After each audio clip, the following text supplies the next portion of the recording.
Phone check. 1, 2. The microphone check. 1, 2, 1, 2. The microphone check. I got my headphones tuned between two different AM stations, and my briefcase is full of declassified information. Declassified. Good evening and welcome to News from Neptune for the 16th week of 2015.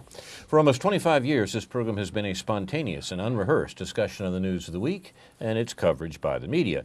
First on a so-called community radio station, and when censored and locked out of there, welcomed, I'm happy to say, by the good folks at Urbana Public Television. I'm Carl Estabrook. My discussants tonight are David Green and David Johnson. The program is produced and directed by Jason Liggett. Our program's name, News from Neptune, was chosen to honor Noam Chomsky, who's been talking sense about American politics for twice the quarter century we've been on the air. Chomsky has said that in the American media, either you repeat the same conventional doctrines everybody is saying, or else you say something true, and it will sound like it's from Neptune. This and previous editions of this program are archived on YouTube and posted to the Facebook page for News from Neptune, where you'll also find comments from viewers, articles we've referred to, and further comments from us. I also can be reached at carl@newsfromneptune.com, and I'm happy to receive your comments.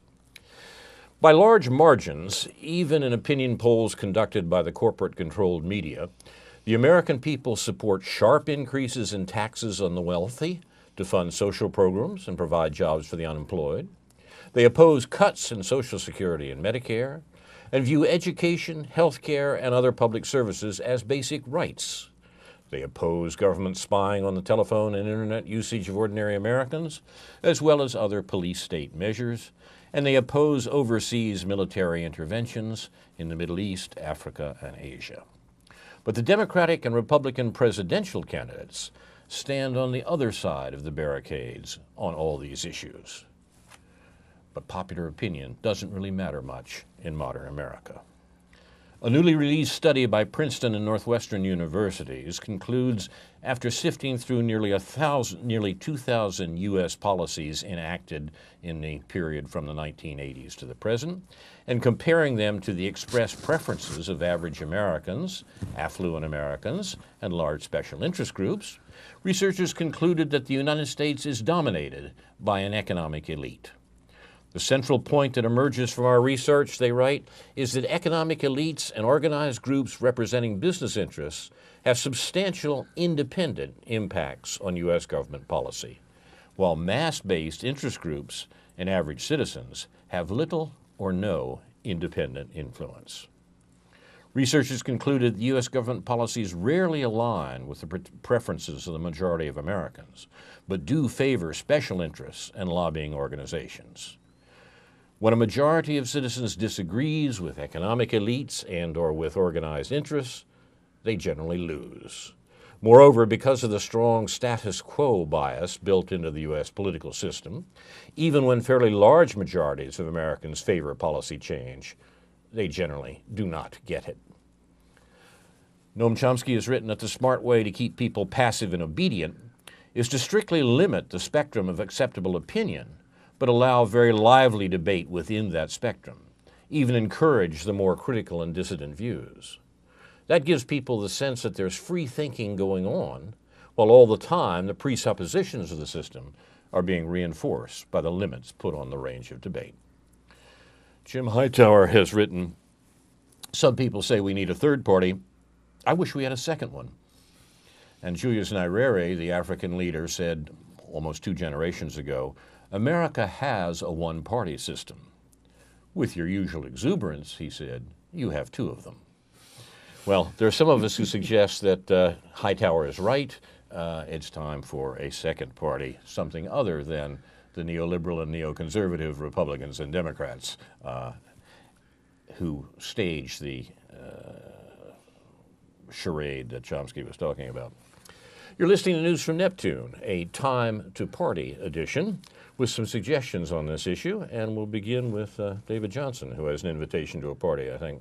Yes, the Illinois State Green Party is having their state conference tomorrow in Urbana at the downtown Urbana Post Office, the Independent Media Center. Come by. It's going on from 9 o'clock in the morning until into the evening. The 2012 Green Party presidential candidate Jill Stein will be arriving towards the evening, and there will be lunch and dinner served, and also live music from UPTV's own Jake Shoemaker and his band, the Spud Hunters. So come on out. Everybody's welcome. But anyway, yes, Carl, it's even people who, of course, it's funny because in my conversations over the years with people about the Green Party, more often than not, people will say, oh, God, I'm so sick of these Democrats and these, Republicans, and but I don't know what to do because right. Even though I like the Green Party, I just can't let a Republican get elected, And so, this is the thing, is that this is how the system works. They give you two choices, which really aren't a whole lot of difference amongst the two of them.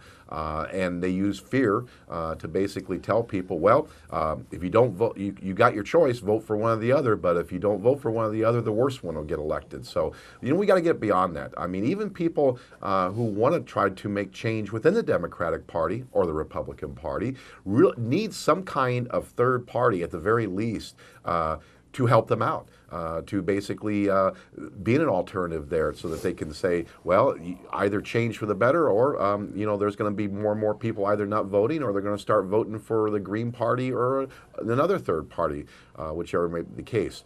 There are people that have gotten elected, on alternative parties here most recently. You have Shama Sawant, the Socialist City Council member who got elected 2 years ago to the Seattle City Council. You also have out by Cleveland, I'm trying to remember the county, sorry, I'm drawing a blank, but it's a suburb of Cleveland. The county, I guess, basically had a huge election, and there was 18 union members who ran for office on a Labor Party, a newly formed Labor Party that they formed, and they won 12 of the 18 seats because they were sick of the Democrats betraying them over and over and over again. And also you've got quite a few Green Party people who are holding local offices around the state of Illinois as well as nationally. And one particularly interesting city in California, Richmond, California, which is about the size of Champaign-Urbana, about 100,000 people, is governed entirely with the mayor and the city council comprised of Greens and progressive Democrats. So there are possibilities out there that have happened, and we got to keep that in mind, that it can work and it has worked, and we need to expand this, I think, both nationwide as well as here in the state of Illinois. Got a take on third parties? David, you've had some dealings with the so-called second party, right? Yeah, right. I think you raised the issue historically that for instance, the Populist Party was able to generate some reforms that were later incorporated as what was called the progressive movement under the Democratic. And the Republican Party was actually the progressive party at that time under Theodore Roosevelt. But I guess my instinct at this historical juncture is that a third party movement, however small it starts and however tactically it has to think in dealing with Democrats, especially those Democrats who identify with the progressive label, I think that it's important to develop a party that maintains an identity and doesn't simply have as its goal to push the corporate party, the Democratic Party, which is every bit as much a corporate party, not as radical in its corporate agenda in some ways as the Republican Party. Still, I think it's important to perhaps at the start set out to establish a viable third party that whose agenda will not simply be co-opted, I guess is the operative word, by the Democratic Party. And there will certainly be efforts to do that. That's how history has gone in this country, and that's always the sort of tactical temptation to sort of the lure of acceptance by those who already have the power with a few ideas. I think one of the problems we have in thinking about this is the successful move to convince most Americans that if you're talking about politics, you're talking about a sliding scale or a spectrum where everything is essentially the same, but it differs only in degree. You're a little bit further left, you're a little bit further right, or maybe you're a lot further left, a lot further right, but you're still on the same scale and you're still doing the same the same political work, so to speak. What the Green Party is suggesting is not just that we push the marker on the scale a little direction. We change the whole notion of the way we do politics. That politics is not, as the Princeton study I quoted at the beginning of the hour says, a matter of finding out what rich people want and getting it done. Politics really does have a different base, a popular base, a base that suggests that government should be run in the interest of the whole community and not just certain parts of it that are able to dominate the media and dominate the discussion. There's a real problem with that. I had the pleasure, and it was indeed a pleasure, of running for office in this area as a Green Party candidate a dozen years ago, running for Congress, and my dismay with the Green Party in the years following my somewhat less than smashing victory as running for Congress, my dismay with the Green Party was the feeling that I found within the party in those days that what the Greens wanted to be was just another party like the Republican Democrat, but a little further left on the scale. I said, no, that's not right. We got to do it differently. Well, we've had 12 years of neoliberal counter-revolution in this country that's made it clearer and clearer that that model of politics is false, that it's a way to convince people that everything is okay and we'll simply go around this track once again. Many Americans are seeing it, if somewhat inchoately. The last midterm election in this country had a lower turnout than any election since 1942. I think that's important. That suggests that most Americans do think, and by most I mean a real majority, most Americans do think that nothing they can do in politics will make any difference. The decisions are being made elsewhere, and the decisions are not being made in their interest. That's true, and it produces a lot of dangerous phenomena, such as the enthusiasm for guns to defend yourself against the government that's going to come get you, the racist outbreaks throughout the country, the murderous attitude amongst the police, the notion that the war should come home and be carried out against them here at home. The sleep of reason produces monsters. And what we've seen in American politics for our adult lives is essentially reason going to sleep in American politics. And if we're going to do anything serious about it, we're going to have to change those attitudes, that understanding, that approach. My hope is the local Greens will be a way to do that. They are a step in the right direction, so it seems to me. Mm-hmm. You're watching News from Neptune. We're talking about the news of the week and its coverage by the media. I'm going to repost on the Neptune website Glenn Ford's wonderful in the sense of its insight, article about Obama as a lesser evil. Shortly after the election of Barack Obama, Glenn Ford pointed out that Obama was not the lesser evil, he was the more effective evil. That is, the policies that the Obama administration was obviously going to follow were the policies that a Republican administration would have followed, but they were done in a more congenial fashion. When we have elections that are run by the same people who sell us toothpaste, as Noam Chomsky says, it's not surprising that the primary job of the winning candidate is to convince people that their product will get their teeth brighter. It's a matter of image, and our present chief executive is particularly good at that. But Glenn Ford points out that what this means is not that he is the lesser evil than his Republican opponents, because he's going to be running the same policies, and therefore is indeed the more effective evil. I think that's what we're looking at in American politics right now.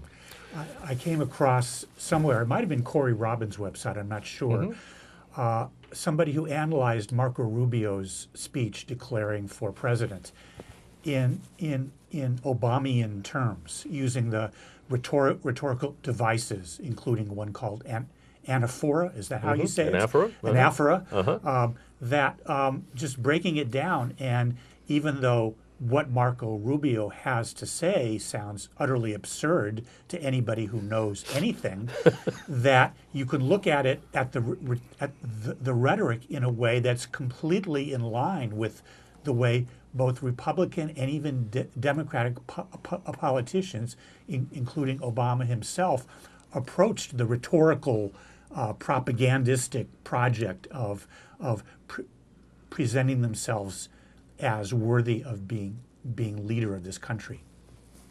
So that's just one more way of defining how little difference there is between the two major parties at the heart of their approach to politics. Well, and it's interesting that we have apparently already a consensus that the Democratic candidate shall be Hillary Clinton. And that there's at least a good chance that the Republican candidate will be a member of the Bush family. The ironies are not lost on most Americans here, but it's in the way of happening. And once again, the marketing advertising aspect of it shouldn't be ignored. It's now suggested the Clinton campaign will spend twice as much money as was spent by the Obama and McCain campaigns together. And by the time Hillary accedes to the White House. Wow. Yeah, I mean, and what does it go for? A lot of the arguments about campaign spending, which I think are frequently misdirected, the notion that if we, quote, get money out of politics, close quote, everything will be okay. I think there are some real problems with that argument. But the question is, to analyze it, you have to begin with the notion of what's the money being spent for? When we talk about trying to limit campaign contributions, what is the money that's being contributed actually go for?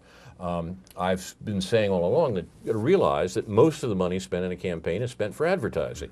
Well, I'm sort of old-fashioned that way in thinking of advertising. Somebody wrote me and said, you know, you don't understand what the situation is. It's not spent on advertising, it's spent on marketing, where marketing is understood as to be the advertising writ large, the whole business of advertising. In other words, making up these announcements, writing this sort of stuff, presenting the ad for toothpaste that the candidate is going to be the center of. Having the people standing behind the candidate be multicolored enough. Exactly. You know, exactly. all these obviously manipulative things that once they catch on, don't ever go anywhere. You can't see a politician now without a bunch of people standing of various races, genders, etc., standing behind. And I mean, I'm not putting down diversity, but it's obviously just so phony. And that, to me, is advertising. And my correspondent said, no, this is marketing. But that's advertising writ large, as far as I'm concerned. And that is indeed where the money goes. It was pointed out that in his best-selling book, My Struggle, Adolf Hitler in the 1920s wrote about the loss of the First World War. And there was a great deal of discussion in Germany in the years after 1918 about how Germany had come to lose the war, and the construction of a stab-in-the-back legend, the notion that Germany had been betrayed by its officials and indeed even by some of its military. But in Mein Kampf, in My Struggle, Hitler writes about, and Hitler at this time is a little local politician, you know, running around in the hinterlands of Germany, saying things that we expect to hear from the Tea Party these days, you know. And he said the reason we lost the war was advertising. we did not have as good a system as the British and the Americans did to convince their people that the war was necessary and should be carried on. We will not make that mistake again. So the recognition of the importance of advertising, marketing, in a presidential campaign is maybe one of the main contributions to the 20th century. Indeed, Carl. I mean, some countries don't allow advertising for political candidates. What they have, in fact, is that every candidate for any office, whether it's national, state, local, whatever, is required by law to have equal access, equal time in the particular media, whether it's radio or television. Right. So therefore, each candidate that collects a certain number of signatures to get on the ballot, and there's no disparities as far as the number. I mean, here in the United States, the established parties, the Democrat and Republicans, don't have to get as many signatures to get on the ballot as, say, the Green Party or another third party. How many? What is it, Carl? Like 10 times as many signatures to get on the ballot if you're not a Democrat or Republican? First of all, it varies from state to state, and it varies from election to election. The reason I ran for Congress in 2002 is that the recent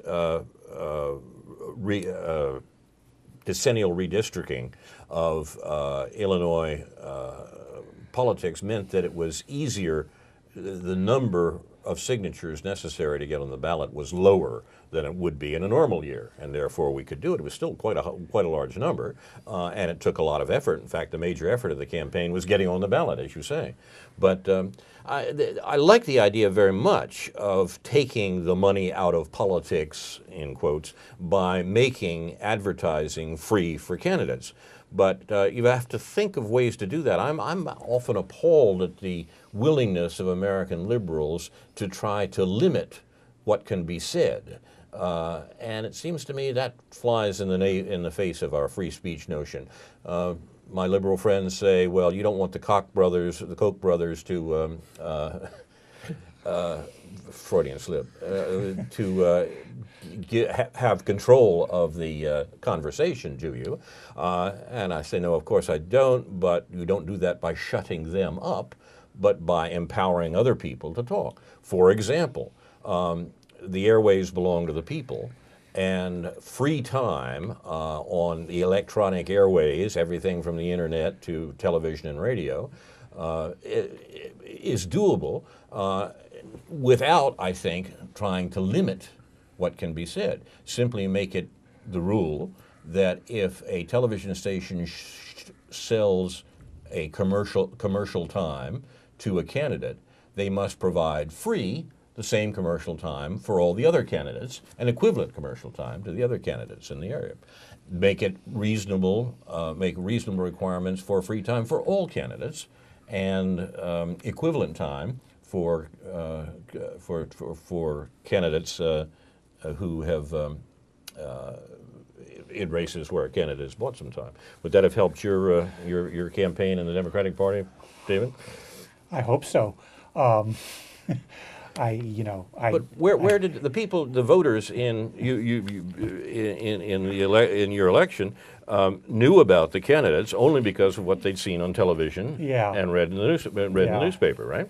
Yeah, I mean, I think that advertising is one thing, but there's something about the way the two-party system works and the way the alternatives are presented in the mainstream media that, advertising or not, will make it difficult for anybody coming from the left, and clearly from the left, to be seen as a serious candidate until maybe a poll comes out that shows that people really do take that seriously. So we have to consider how polls also work to encourage or discourage participation, and kind of the perceptions of the horse race that influence the outcome. So there's all kinds of things to deal with, but I think that we have to mention in the context of talking about this in practical terms what the effect of the the non-parliamentary system that we have, of this district-based two-party system, winner-take-all system, has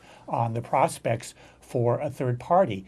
And it presents a paradox in the sense that the fundamental issues that we most need to address are at the national level, because that's where that's where the power to control the money, fundamentally the money is, and to create money and to use the Federal Reserve and the Treasury to do that.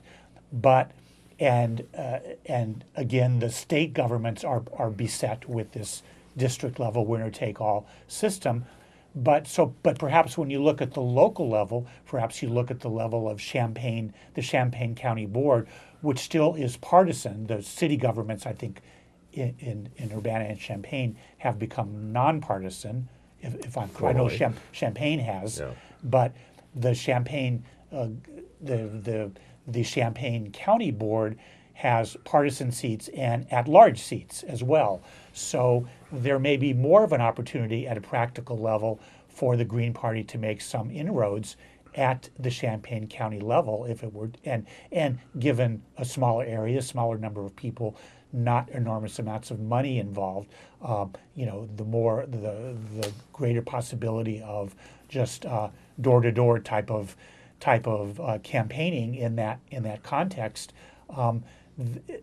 Again, the question becomes what levers of power and by that I partly mean the ability to tax, because fundamentally, what a popular movement needs is to access money to provide services, and the power to tax is limited at local levels. We're in this austerity mode, and it's seen as simply impossible for us to expand the tax base. I don't know whether that's true or not, but we need to find out what those possibilities are, and then what the electoral possibilities are for presenting an actual agenda at the local level that might improve the lives of people in Champaign County, regardless of what's happening at the state or federal levels.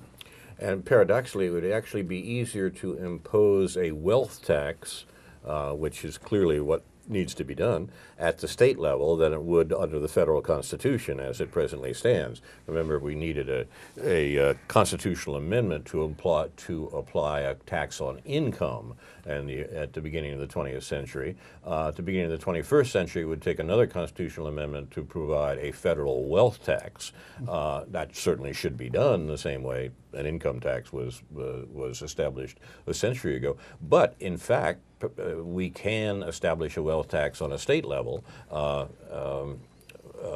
As far as I know, I may be wrong about this, about the Constitution of the state of Illinois right now. Yeah, but I that's think something we need to understand better. I think. But in any case, it could be done at least as easily as it could be done on a federal level. And indeed, it should be done too.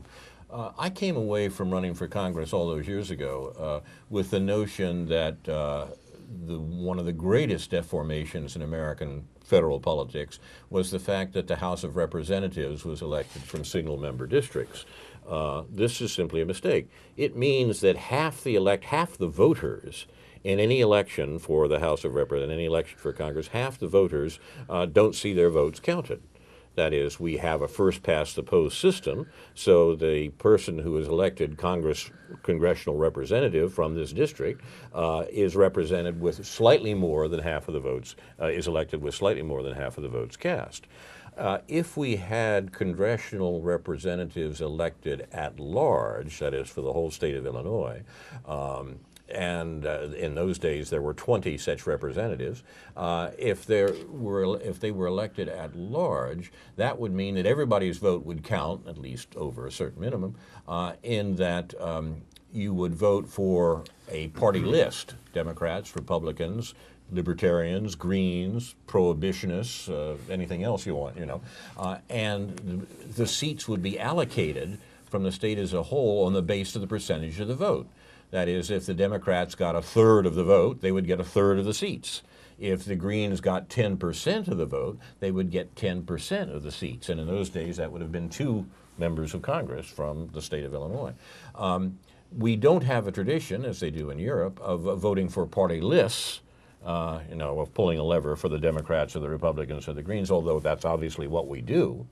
But it seems to me that the gerrymandering that goes on to produce the ridiculous configuration of the House of Representatives based on the vote that's actually cast, that has to be done away with. And the easy way to do it is a form of proportional representation. That also eliminate the problem of what they call gerrymandering. Exactly. Whatever power, political party gets an advantage during once a decade, they get to redraw the boundary maps as far as congressional districts and what have you.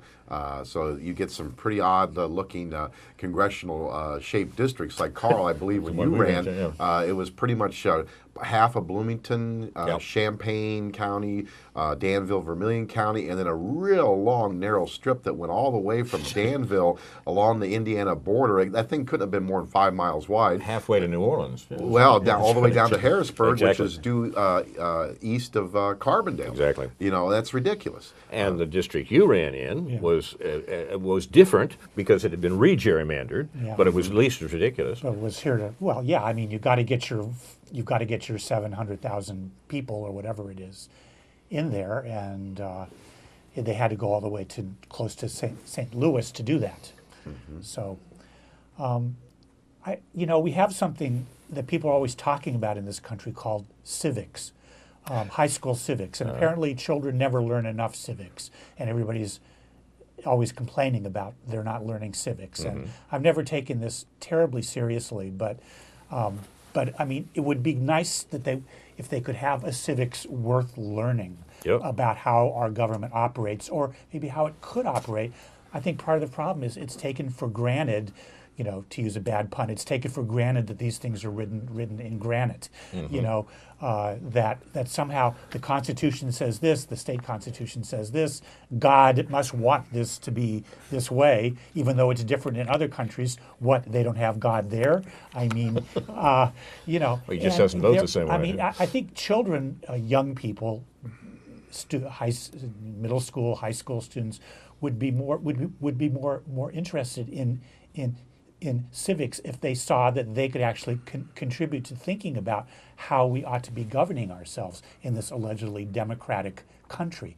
And the relationship between being democratic and the electoral system and the various levels of government that we have and the various levels of taxing power and all that stuff are just assumed to be a democratic form of government. And as you referred to at the start of this program with the Gillens and Page work, which is just sort of like, it's basically, I mean, they had to do all this work, but on the other hand, it's like somebody who's 10 feet tall dunking a basketball. Right. It couldn't have been, I mean, they knew what they were going to get. They just had to make sure that it came out that way on paper, and it certainly did. I'm old enough to have remember the political education that took place in the 1960s in the course of the Vietnam War. One of the side effects of the Vietnam War was a great interest amongst young people who were young then at least, in civics. How did we get into this mess in Southeast Asia? Where is Southeast Asia? Why do we have half the American military there? What sort of politics produced a president who, in the words of a crusade, sent American bombers off to bomb peasants in Asia? What's going on there? How did that happen? Can we put something else in its place? Can we change that through the methods that exist within the political community? There was a great deal of political education amongst even young people, or perhaps particularly young people in those days. And in some ways, you could write the history of the 40 years since then as a history of the American what David would call the American ruling class, putting the lid on that discussion, shutting it down, stopping it, making it go away. There was an interesting consortium of business leaders in America, Japan, which was then a rising business community, and Europe, called the Trilateral Commission, which in 1975 published a book by political scientists. They were around and ready for hire, as political scientists often are, a book by political science called The Crisis of Democracy. And the crisis of democracy they described was the fact there was too much democracy around. It was growing too fast. Too many people were interested in civics. Too many people were interested in American history. Too many people were interested in the politics that produced the war that Americans were going off to fight and the mechanisms for changing that. That had to be shut down, according to the Trilateral Commission, these business leaders. We got to stop all this democracy talk because the poor people are getting it in their heads that they have something to say about it. Well, it sounds funny to put it that way, sounds strange to put it that way, but it's an accurate account of what the 1975 book was about, and it's also an accurate account of what has been accomplished in those 40 years. The reason that civics are not taught in the way that you speak about, David, seems to me to be this imposition of of, quote, what everybody knows, close quote. And it works very well. You know, I was in middle school back in the late 60s, early 70s, some 40-some years ago. And at that time, I remember taking civics class. It was required. My daughter, who's now 19 and a half, had no civics class whatsoever. The civics class I remember taking dealt with not only the U.S. Constitution and how our government worked as far as the three branches of government, et cetera, et cetera. It also showed how a parliamentary system worked. More importantly, it went beyond that and actually had a whole chapter, which we spent at least 2 weeks on various techniques of propaganda. And I could see very much why they don't have civics classes available anymore in the high schools, because that had a great influence on me, because I started becoming more of a critical thinker when I started seeing these various techniques of, I mean, they had them labeled and everything. They were basics. Of course, there was variations on that. And since then, of course, I'm sure there has been new variations made. It'll become a lot more sophisticated. But that's the thing, is that, you know, what's also interesting is they don't teach world geography, except barely at all in the schools now, in the public schools, and you got to ask yourself, why is that? I mean, they spend very little time on world geography at all. And they limit foreign languages. I mean, you have to ask yourself what, you know, it can't be just a coincidence this is happening. But, you know, Carl, I think access to information is critical. And the thing is that, you know, one of the big problems of any third party is getting access to that media. The presidential debates used to be, they've always been televised. They used to be moderated by the League of Women Voters. Then came the election of 1992, in which you had George Bush Sr. running for re-election, Bill Clinton running as a Democrat, and then a third-party candidate, Ross Perot, who got enough signatures on the ballot in almost every state to be able to run in almost every state, and therefore was qualified to be in the presidential debate. So you had a three-way television debate. And after that point, the powers that be decided that wasn't going to happen again. And so what they did since then was they formed the National Republican Party, the National Democratic Party formed the Committee on Presidential Debates. It's a private corporation, and they're the ones that decide who gets to be on it. And it's always, of course, hasn't been a third-party candidate since. The corporate media, of course, is more than willing to oblige, because they make billions and billions of dollars every election season on paid commercials and stuff. So that is critical, because if more people would see third-party candidates and fourth-party, you know, basically more than just the Democrats and Republicans in televised nationwide debates, I think it would change the whole dynamic. And the ruling class is aware of this. They don't want any part of that. And the Green Party candidate Jill Stein had an interesting experience with that, right? Indeed, indeed. She was basically manhandled out of the debate. Yeah. She showed up and said, you know, I'm here for the presidential debate, and she was literally arrested and removed from the premises. Indeed, and she was taken to a police station, her and her vice presidential candidate, and handcuffed to a chair for over 8 hours. So the powers that be take this seriously. Oh, indeed, indeed. And the thing is that, you know, it's just not like, you know, the Green Party is the third largest political party in the United States. There's over 150 some Green Party people who are in elected office throughout the country. So it's not like it's just some like one person with 50 some people that have signed up for the party. I mean, the Green Party is the third largest political party in the United States, and for it and the libertarians for that matter, to be banned from the presidential debates, or I should say even more locally for the congressional candidate debates, is just, it's an outrage to democracy. The Greens have done very interesting things, too, on local elections, including the governorship in New York last year. And there is a substrate of green organizations and green parties across the country that may indeed emerge one day as the much vaunted third party. You know, I may be looking for evidence. You know, I may be more hopefully looking for evidence that's out there, you know, in that provide some hope.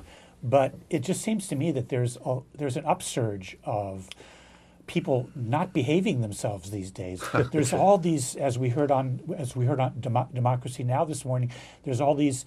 Speaking of New York State, there's all these parents and students refusing to take these standardized tests.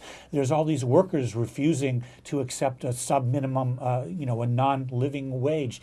There just seems to be all these dissatisfied people bubbling up to, against behaving the way they're not behaving the way they're supposed to, and going along with the program. And I hope this all combined with some the divestment movements that we see on college campuses, in which even the fossil fuel aspect is being combined in some places serious, yes. with the Israel-Palestine issue. I talked about my problems with university endowments last week overall anyway, but still it's clear that people feel the need to do something, and that the something is not right in the way the system works, from even in relatively more privileged contexts or less privileged contexts. And so I think the job is to frame, not to use a nasty advertising marketing word, but to frame these things in a way that people understand, again, as we're always referring to on this show, how these things connect to each other, how these things are all a part of this neoconservative / neoliberal agenda in this country for the last 40 years. I have to just add one footnote while I'm thinking of it, because you took us back to 1992, David. I want to take us back to 1972, the Democratic Convention in which George McGovern was the candidate because of a revamped way of the Democratic Party selecting the delegates to the convention, and they put a stop to that also. The powers that be in the Democratic Party, and including the stolid conservative labor union leaders of that time, said we can't have this. This wasn't, this selection of this candidate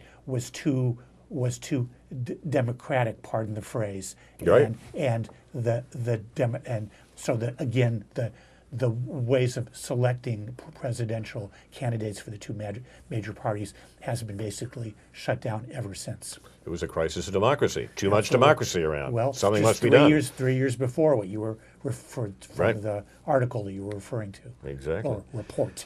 I remember that too, David. In fact, George Meany was the head of the Yes. AFL-CIO at that time. The appropriately named George Meany. Yes, indeed. I mean, and this is an interesting thing, is they basically just said they endorsed neither Richard Nixon or George McGovern, the Democratic Party, who won the primary in the Democratic Party, where the majority of the people voted for him. By doing that, he basically killed George McGovern's campaign, because without organized labor providing money and volunteers on the ground, there was no, of course, we saw what happened. Nixon won re-election in a landslide.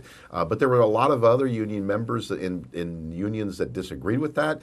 There was also some unions like the United Auto Workers at that time under Walter Reuther. And there was a few other unions that totally came out and disagreed with that and actually bucked that system, but it wasn't enough, unfortunately. But you're right, David. It's amazing. Even with organized labor, it's become co-opted in the system in a lot of ways, at least at the national level, with the national leaders. And again, that's another good. A whole topic for another show is that the rank and file of these unions, or I should say the leadership of these national unions, are not doing the well of the rank and file. I mean, I can list dozens, if not more, examples of this going to each and every union out there. I'd like to bring that very question up to today. The media are full of speculations and asseverations that the nomination of Hillary Clinton as Democratic presidential candidate is assured. Our friend Jeffrey Sinclair, who edits the excellent website counterpunch.org, had a note this morning about an article that appears on that website, which I recommend to you very much. It's a piece by someone called Andrew Levine, and Jeffrey says, the editor says, this piece argues that Jim Webb is the last best hope to defeat Hillary. Webb is a former Virginia senator, former Reagan Defense Department official, as a matter of fact, but a bit of a loose cannon in some ways, and he has allowed as how he's willing to be considered as a Democratic presidential candidate. Okay, so we have an account of Webb as being maybe the only reasonable block, the only possible block to a Hillary Clinton nomination.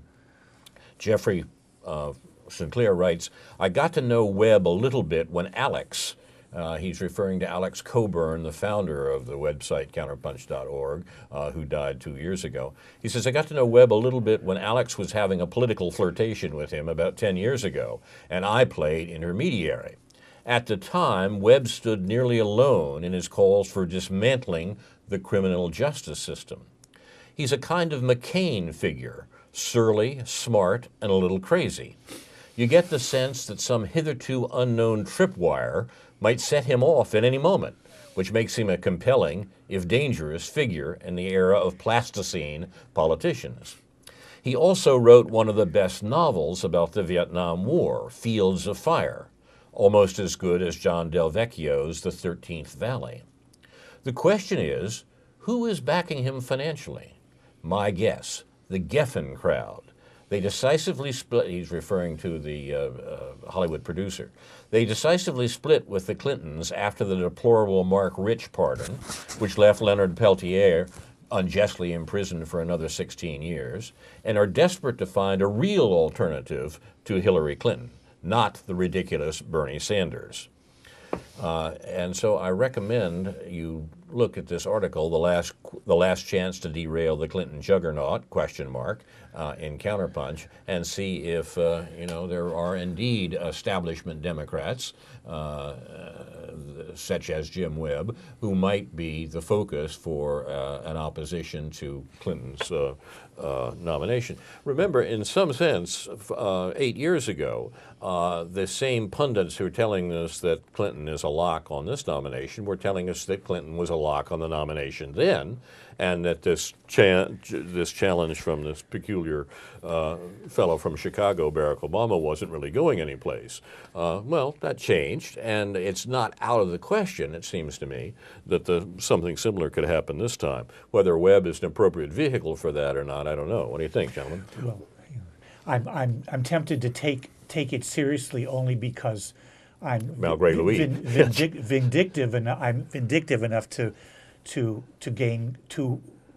possibly gain great pleasure in seeing Hillary's hopes dashed once again by no matter whom. So, I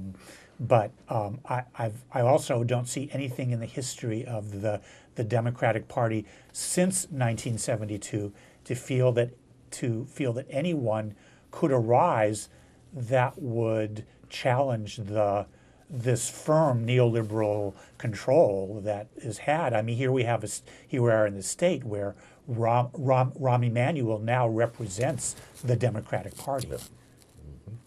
I wonder why Jeffrey Sinclair refers to the ridiculous Bernie Sanders, quote unquote. Excuse me. Frankly, I mean, as you said, Carl, in essence, follow the money. Webb, of course, has big financial backers, and I haven't heard Webb ever come out and advocate on behalf of expanding Social Security for expanding of Medicare for all, or talking about the workers need at least a $15 an hour minimum wage. Bernie Sanders has. I'd like to see Bernie Sanders run, frankly. I mean, he gets his money basically from individual contributors, always has. I mean, there's been corporate interests that has been trying to defeat him in Vermont for well over 2 decades now, and they never are able to do it. And he's probably the most independent one out there. I have differences with Bernie Sanders, don't get me wrong. I don't think he lives up to his label as a independent socialist, but nevertheless, at least he's talking the right issues, and for that reason, and also he's got no corporate special interest money behind him either, and never will. So for those reasons, I'd like to see him run, if for nothing else, just to get the issues out there. And who knows? I mean, if they would, if he could, get out there and stomp around, the corporate media would have to, during the primary, would have to cover him. Of course, then the question becomes, are they going to do a assassination piece on him like they did to Dennis Kucinich? Oh, he can't win. His ears are too big. Seriously, that was, I remember that. I can't remember if it was CNN or which corporate media outlet it was, but... and then we elected Barack Obama. Come on. Do you really think that we He's could too tolerate, short. That was the other thing do you about think Kucinich. we could tolerate someone with a Brooklyn accent in the White House? You mentioned at the beginning of the hour, David, Shama Sawant, the socialist city council member from Seattle. She had this to say about Hillary Clinton last week. Hillary Clinton is now trying to use a veneer of a populist image. But look, this is a person who has hired 200 advisors to tell her how she can look populist without angering her wealthy donors. And ultimately, I have to insert a note here. These advisors gave Hillary a list of things that should be avoided, things to be said about her or not to be said about her, and so forth. The list was leaked and has gone up on posters around Brooklyn, around their campaign headquarters. That she's manipulative, things like this. Wonderful. But in any case. The populist image is the point. Hillary needs a populist image, and she hires 200 advisors to tell her how to get one. Shama Sawant continues, ultimately the question is absolutely about her record as a warmongering Secretary of State who used her position to emphasize the drone attacks, to be a vocal proponent of the 2003 invasion of Iraq, and to use her position to promote the interests of multinational corporations at the expense of the interests of working people. And ultimately, this candidate, if she is backed by the Democratic Party establishment apparatus, is going to be a Wall Street candidate. And fundamentally, we have to ask ourselves the question, is the Democratic Party establishment ever, despite the populist imagery or rhetoric they may use, going to be a genuine vehicle in any way to promote the interests of working families?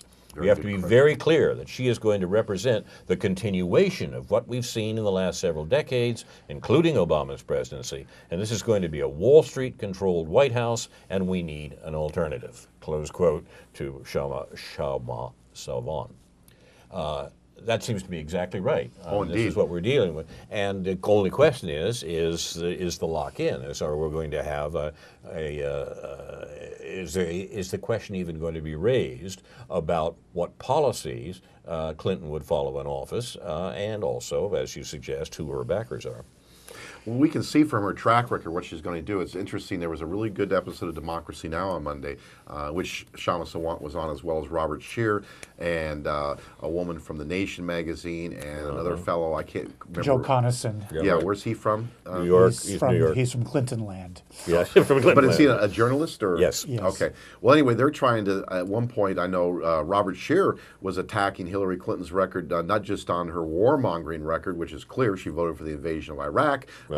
And of course, there's nothing that the war profiteering industry in this country, whatever they want, she's been willing to give it to them. But he also talked about how when he first interviewed the Clintons, when Bill Clinton got elected governor of second term as governor in Arkansas, and how both him and Hillary were laughing and bragging about how they totally dismantled the aid for children with dependent children in Arkansas. Basically, aid going to poor children. they were bragging about it and laughing about it. Then look what Bill Clinton did once he got in office. Within a year of his presidency, he instituted NAFTA, which has cost over 2 million good-paying jobs in this country and has depressed wages and manufacturing by another 20%. Also, getting rid of the Glass-Steagall Act, which caused the 2008 financial crisis. The Fairness, what was it? The Media Consolidation Act, which caused the corporate media to have even more power, more control over what we see. And last but not least, also dismantling on a national level the aid to families of dependent children as well. So to say that Hillary, and also, look what Barack Obama's done since he's been in office with appointing the Simpson-Bowles Social Security Medicare Cutting Committee. So to try to claim that Hillary Clinton is going to be a champion of the people and is going to actually protect Medicare and Social Security, are you kidding me? Based on her track record, I don't think so. Just one more thing I wanted to point out. One more irony of our current politics has to do with the alleged power of Congress or lack thereof. Contrast the debate over Iran with the debate over the TPP, the Trans-Pacific Partnership. Right. In the first, it's the Congress unrightfully saying that it should have the power to veto this or examine it, whereas Obama, at least constitutionally, has the right to make this agreement. But at the same time, look at how Obama sides with the Republicans basically to support fast track and unconstitutionally to take Congress out of it. We can't let the details of governance get in the way of national policy here, right? Right. We have to quote, do the right thing, close quote. Yeah, forget those silly civics lessons that our children no longer learn. What we're faced with, of course, is candidates pro-war, pro-Wall Street candidates from both major parties, and we've been talking this evening about the ways in which we may actually get an anti-war, anti-Wall Street candidate coming from someplace, either in the primaries or perhaps from a third or, as Hatter says, a second party. Interesting comment from a Wall Street commentator this last week who is anti-Hillary. And he said, here's what you should say to people who think Hillary would be a good idea. He says, say, I can't support her because I don't support war, more war, Wall Street bonus bailouts, the NSA, the TSA, the drug war, asset forfeiture, for-profit prisons, drone bombings, domestic spying, militarized police, and torture, and I won't support those policies no matter how they're packaged or marketed to me. Close quote. That seems pretty good. He says, this infuriates her fans because it is the absolute truth. And while marketing and distraction techniques try to paint her as pro-peace and compassionate to appeal to some liberals, she is as hawkish as any neocon on a bad day. Her record speaks for itself and is against the true core beliefs of most of those who support her, as well as most Americans. That seems to me about right. Not bad from Wall Street, huh? Yeah. Hopefully the person who wrote that won't turn up dead. And won't turn up a victim of the crash that seems to be going on today. You know what's real quick, Carl? I think what's go. interesting is that there's a lot of issues out there that that basically don't fall into the usual identity politics, Democrat, Republican, liberal, conservative issues like the bank bailouts. First of all, Yeah. 98% of the American people opposed those bank bailouts, but look what happened. Barack Obama and John McCain joined hands, left the campaign trail, and both stumped to give the banks their bailout. You've been watching News from Neptune for the 16th week of 2015, a party time edition to celebrate the meeting of the Illinois State Green Party at the IMC tomorrow, which you are welcome to attend. Inshallah, we'll be back next week with a new edition of News from Neptune to remind you, in the words of Edward de Vere, what's past is prologue, what to come, and yours and my discharge. In the meantime, confusion to our enemies, and a good night to you.